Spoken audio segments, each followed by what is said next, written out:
All right, we're going to talk some more on this. Let's bring in Florida Congressman Byron Donalds, member of the House Oversight Committee. Byron, you heard our Brooke talk about the most recent revelations. One of my points, Byron, is this guy from Burisma was speaking to this source with such detail and specificity about all the little LLC accounts, about 17 conversations, 2 with the president, 15 with the president's son. It just, it has a certain credibility to it. I know there's still allegations and so forth, but it just seems like you couldn't make this up. Well, let's add to that. I agree with everything that you say. Also, keep in mind that in, I believe it was 2018, Joe Biden was actually, he openly was speaking about the fact that he got this prosecutor in Ukraine fired. He was bragging about that. Let's also add to that when you detail the other information that has been released from the Oversight Committee, this web of LLCs and all these bank accounts and all of this movement of dollars, which in my view at this point looks directly like money laundering and concealment. When you have that apparatus, which is the modus operandi for the Biden family, it makes this document seem incredibly credible and valid.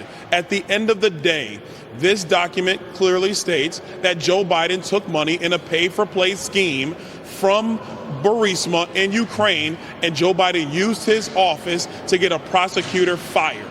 That's what everything is saying right now. Meanwhile, the knucklehead media wants to focus on the Donald Trump impeachment, when what we really have in the United States is a president and his family that have taken money from foreign sources. This would be the biggest political scandal in American history. Absolutely right about that. But Byron, think about it this way. Ukraine, that's the way you do business, right? You have a little walking around money. You got to get something done. You pony up a black bag operation. It's kind of like the South Bronx on Election Day here in New York. It's the same mentality. And what he was trying to do, this is why I love this. This is a business story, right? Of course, we're a business network. They wanted to open up. They wanted an IPO, some kind of energy IPO that Burisma would sponsor in Texas, right? Or they wanted to hook in with an as yet unnamed American oil company, also in Texas. But as long as this prosecutor was around, they couldn't do it. So what do? They pull out the black bag.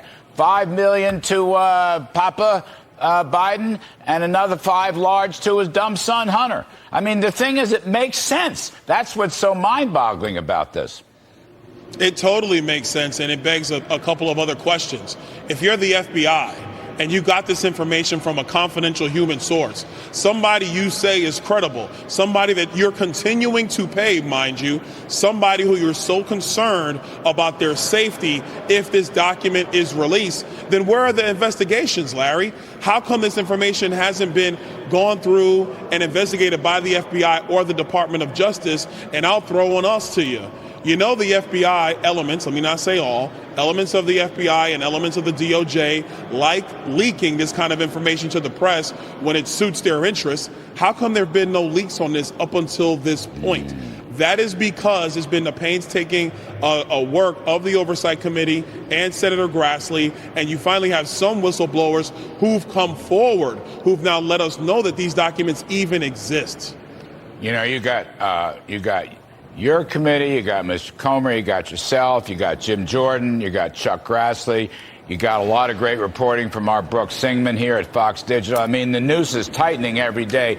Byron, before I let you go, can't you bust Christopher Wray? This guy has no more business being the head of the FBI than some pitchers I could name starting ball games for the New York Yankees. Well, listen, I'm very concerned about what's going on here with Chris Wray, and that's another matter that I think judiciary and oversight are going to have to look into and dig into that. But look, in my view, first person up in terms of administrative lackeys, that would be Alejandro Mayorkas, because in my view, he has completely lied to Congress about our southern border. But we have a serious problem if the president has taken money and his family has taken money, because if his decisions as commander-in-chief are compromised because of the money the family has received. That strikes at the very core of our republic, and it turns us into a third world nation. Yeah, well said. Byron Donalds, as always, sir, thank you for helping us. We appreciate it.